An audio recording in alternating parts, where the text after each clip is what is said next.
Здравствуйте, друзья! Сегодня мы в гостях у нашей художницы Марины Георгиевны Возлинской. Знакомьтесь. Очень приятно. Марина, расскажи, пожалуйста, почему ты решила приехать в Болгарию и тем более сюда, вот в наше село, в Подвис? Вот по поводу Подвиса я должна отдельно рассказать.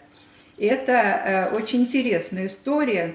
Я смотрела разные села, разные продажи, и один раз напала на описание сказочного какого-то места необыкновенного. Рядом прекрасная водная поверхность. Мне показалось, что как бы рядом, на самом деле довольно далеко, но смотря в каком возрасте.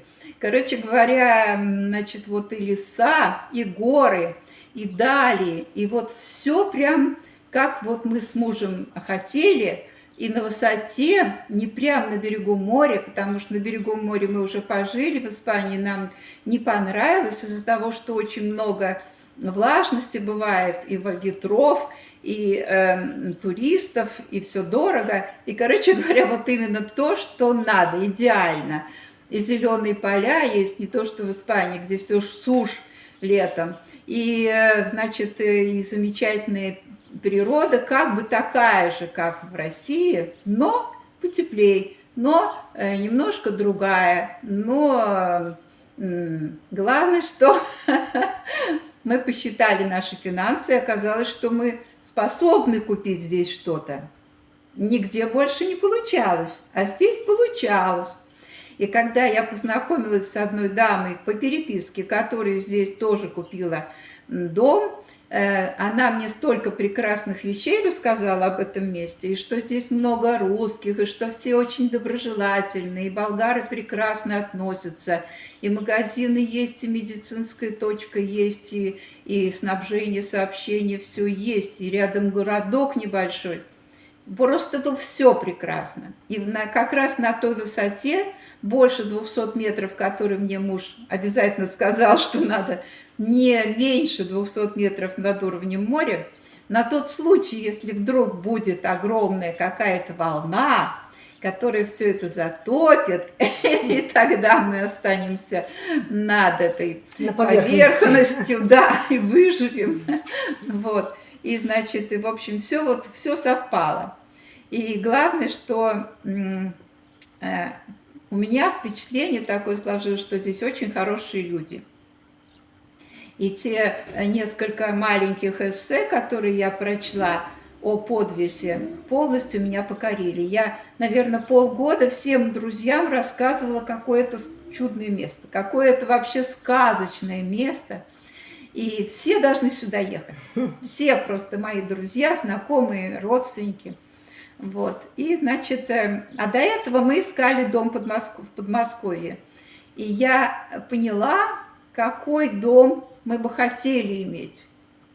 При том, что говорилось о том, что после 50 уже поздно переезжать. Но мы решили, что мы еще поживем. Правда, мы ошиблись, но ничего, частично, да. Вот. И поэтому, получив деньги за очередной заказ, а мы занимались художественным оформлением интерьеров, и там была очень интересная большая работа, мы решили, что если мы их не истратим, то они уйдут так. Растворяться. Да, детей много, внуков много, хозяйство большое, кругом всякие там проблемы без конца. Вот. Ничего близко мы не могли бы купить за эти деньги в Подмосковье. Даже рядом не стояло. Поэтому мы тут же, меня откомандировали. Я поехала первый раз в жизни в Болгарию. Попала я в очень приятную гостиницу на Золотом берегу, нет, на Солнечном берегу, около Несебра. Вот. И, значит, меня оттуда забирали машины и везли.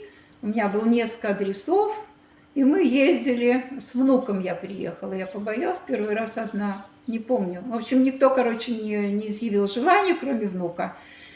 И он, когда садился в машину, внук у меня такой под 2 метра и около 100 килограмм, хотя им было всего 18 лет. Ну, такой мальчик большой вырос. Вот, и, значит, те, кто нас вез, так, ну ничего. Вот. И больше всего, конечно, нам понравилось Камчия, вот этот извар, вот это водохранилище, огромный простор. Ну, наш продавец, который нам предлагал здесь жилье, он прежде всего повез нас туда. Поэтому наши сердца были покорены. А потом на обратном пути, это был май месяц, на обратном пути мы заехали в сад, в этот брошенный. Вот. И первый раз в жизни я, хотя мне было уже прилично лет, больше 60, да, в каком 14 году это было. Как раз в 14 году. Вот, то я, значит, попробовала эту черешню, я была поражена, насколько это вкусно. Мне всегда казалось, что черешня – это что-то ужасное, невкусное, безвкусное, вообще никакое. Вот. Ну, в общем, такой был смешной такой момент. И там же мы познакомились с одной из жительниц этого села. Там они тоже народ собирали. Около. Нет, кто-то лазил даже на лесенку привез. И как? Оправдала ли Болгария твои ожидания? И конкретно подвиз? Ну да, конечно, безусловно, что большая часть вопросов действительно так в жизни так и оказалось. Единственное, что, конечно, климат немножко не тот, который мы ждали. Вот. Мы строили южный дом. Дом оказался недостаточно теплый. Его пришлось утеплять, и до сих пор все утепляю. Я не знаю, когда это кончится. Народ хороший очень. Но, как мне сказал один знакомый здесь, конфетно-букетный период закончился. Был где-то 1,5-2 года, но он попал на нашу внутреннюю семейную трагедию. Я заболела, муж умер. Много было бед, и внутри семьи. Болгария тут ни при чем. Вот, так что, тем не менее, я рисую, мне очень нравится, что у меня много неба, много тех линий, которые меня восхитили в Коктебеле в свое время. Вот эти плавные переходы, горы переходят в холмы, потом они переходят в поля, в какие-то бесконечные дали. Это очень все красиво и хорошо, и мне очень нравится. По цвету очень нравится земля здешняя, всегда яркая. Я никогда не думала, что зимой такой ярко-зеленый цвет может быть. Это удивительно, и это сказка. Да, Вообще сказка. Это точно. Вот. Я никак не могу, так сказать, привыкнуть. К этому, наверное, нельзя привыкнуть. Это очень красиво. А расскажи, пожалуйста, в каком состоянии ты купила этот дом? Я-то знаю, но расскажи людям. Да. Ну, значит, я купила то, что попало в мои финансы. То, что вложилось, так сказать, во-первых, по сумме. И, во-вторых, когда мы искали дом на Кипре, то один человек мне сказал, что надо брать не дом, а то, что видно из окна. То, что вокруг. Вот если тебя устраивает окружение, какое-то там, где-то стенка, может быть, где-то вот одна была стенка у меня глухая, я ее разрисовала. Она меня раздражала. А так, в общем, расположение по сторонам, свет очень важно. Я решила, что веранда должна быть на восток. Тем более, что здесь все-таки мне казалось, что жаркий климат, что это юг. Вот, поэтому Ну, на тут жаркий, восток конечно, летом. временами. Летом. Да, в прошлом году не было так жарко. Да, в прошлом Да. году было хорошее Вот, лето. позапрошлом я не помню такой жары, как в этом году. Ну, неважно. А самое замечательное, что к тому моменту, когда я покупала этот, будем говорить, что дом, да, вот, и я уже поняла, что мне это все не нравится. Ну, в смысле, Мне дом. не нравится, как Болгария строит, мне не нравится, какие окна, какие двери, какие стенки, какие потолки. Вообще все не нравится. Хотя вроде бы нравится, но в то же время не по-моему. Но это был старый болгарский домик. Ой, да? совсем развалюшка. Причем, когда я первый раз его смотрела, у него еще была крыша. А когда я приехала во второй раз, окончательно уже там через какое-то время, то уже черепица вся была разобрана. Стенка пошла, внутрь меня не пустили, потому что сказали, что не нашли ключа. Я думала, потому что опасно. Нет. Вот. Короче говоря, Короче- первое, что я сделала, это я попросила своих строителей снять все. Короче, ты купила дом, не заходя даже вовнутрь. Вообще. Не видя Я его. не видела, ничего не видела. Я только видела, что он стоит точно с востока на запад, что у него та стена, которая мне предполагается кухней, на юг, и здесь можно сделать маленькие окошки, совсем не обязательно, а северная сторона будет совмещаться с гаражом. Это я знала точно, уже сразу. И поэтому все снесли, сделали новый фундамент, которого не было. Вот. Ну, в общем, ленточный, но на самом деле я думала, что это заливной, но он оказался ленточный. Вот. Сделали фундамент под печку, метр на метр, как мне муж сказал, обязательно. Она будет в центре здания. И на этом наши деньги кончились. И 4 года мы сюда не приезжали. У нас зрел следующий план, как быть, что делать. И мы поменяли квартиру на меньшую. У нас осталась некая сумма, которую мы использовали для того, чтобы поднять стены. Мне сказали, что ничего страшного, если фундамент постоит. Да. Ну, он постоял. Вот. Но я переживала очень. Потом, значит, поменяли, пока квартиру продали, пока другую купили, пока это все сдвинулось.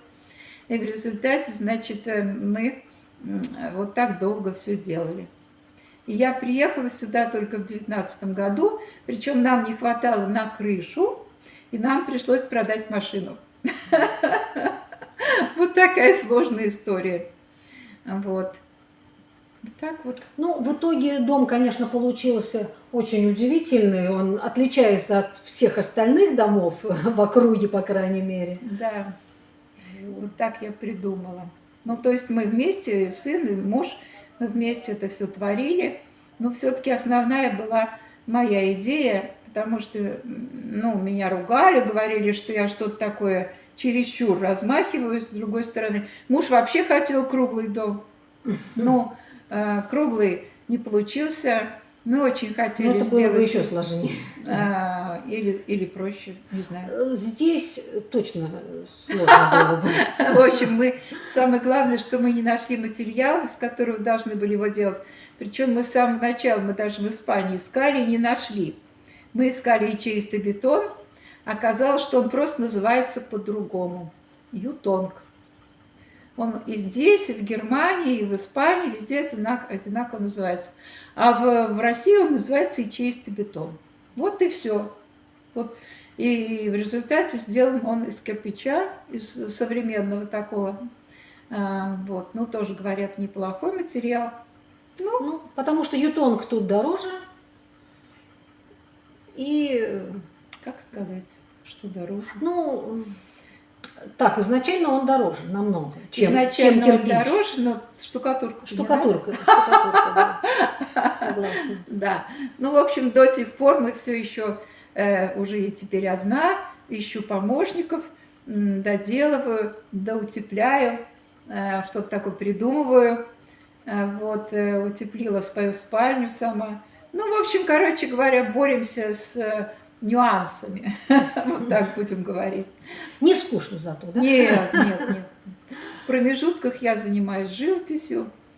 Вот, продолжаю. Все, кто смотрит мою работу, говорят, почему ты не делаешь выставки, потому что я объясняю, я либо рисую, либо делаю выставки. Нет, в моем характере не уживается деловой человек и творческий. Но не жалеешь, что сюда приехала? Уехала? Не то, что уехала, а то, что вот здесь, в Подвесе. Нет, но это идеальное место. Вообще, из всего, что я видела в жизни, это идеальное место.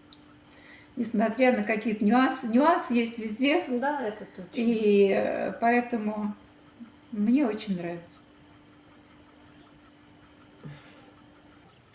Ну, а как тут зимой?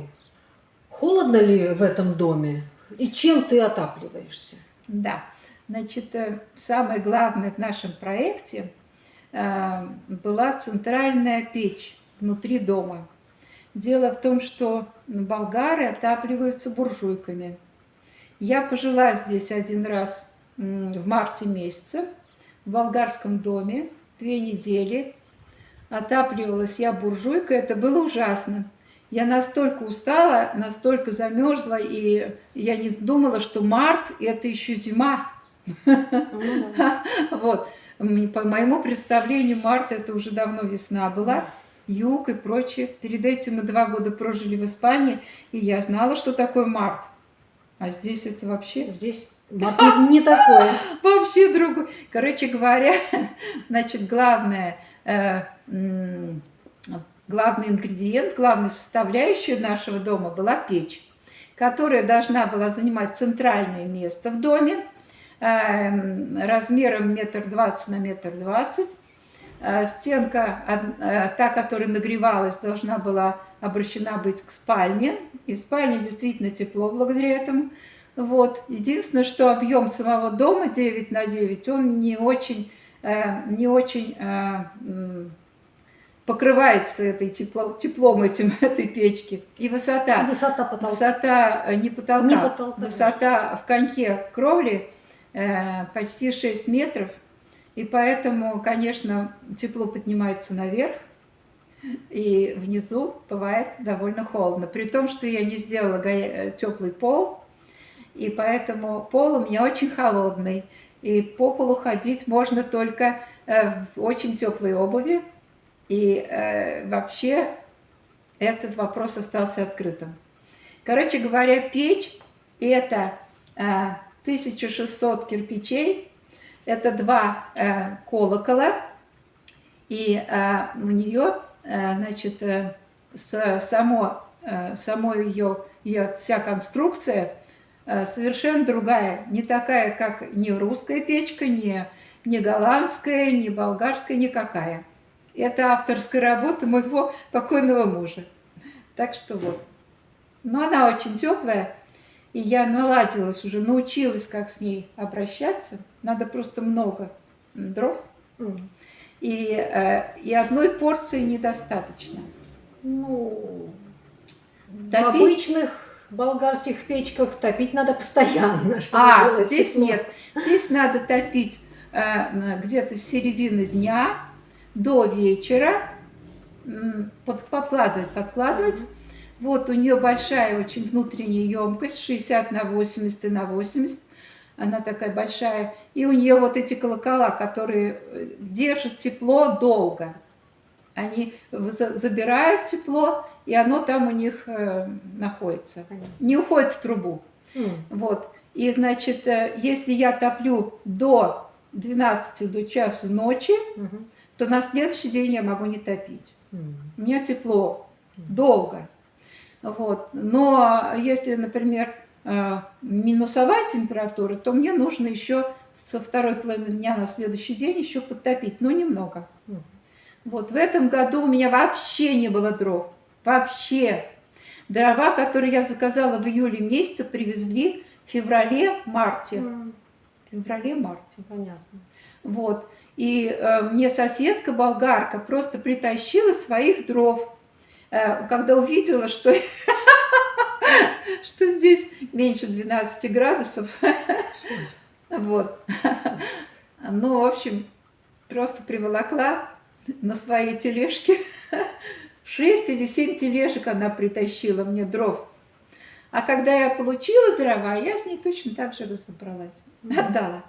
Вот. Но она меня, конечно, спасла. Но перед этим, еще где-то с осени, мне подсказали, что просто надо купить еще 2 электроприбора. Да. Я поставила один около себя, около стола, где я кушаю, и один поставила дополнительный в спальне около стены, около наружной. Вот, но в туалете было холодно. Ну, это понятно. Туда нужен еще один. А в ванне у меня был уже понятно. был прибор такой. Понятно. Вот, я платила дорого, но Сколько примерно? 230. В смысле, за электричество? 230 в месяц за электричество. В результате это оказалось что-то дешевле, чем стоимость дров. Ну, а температура была... 20 в комнате. Ой, ну много. И там 20. Понятно. Вот так Нормально, комфортно. Да. У нас меньше бывает зимой. Нет, ну 20 это когда включен. Я поняла. А если я ухожу, я выключаю. Ну, понятно. Ну, в общем, да. Ну, короче, на электричество уходило у тебя порядка 110-120 евро. Да. Понятно. Дешевле, чем в Германии. Понятно. Вот. Короче говоря, вот теперь у меня 15 кубов лежит. Я не знаю, хватит или нет на следующую зиму. Конечно, хватит. Бог даст. Нет, с твоей печкой, конечно, хватит. Спасибо. Ну ладно, благодарю вас. А я на сегодня прощаюсь с вами. Не забывайте подписываться на мой канал, ставить лайки, писать комментарии. Всего доброго. Всем пока!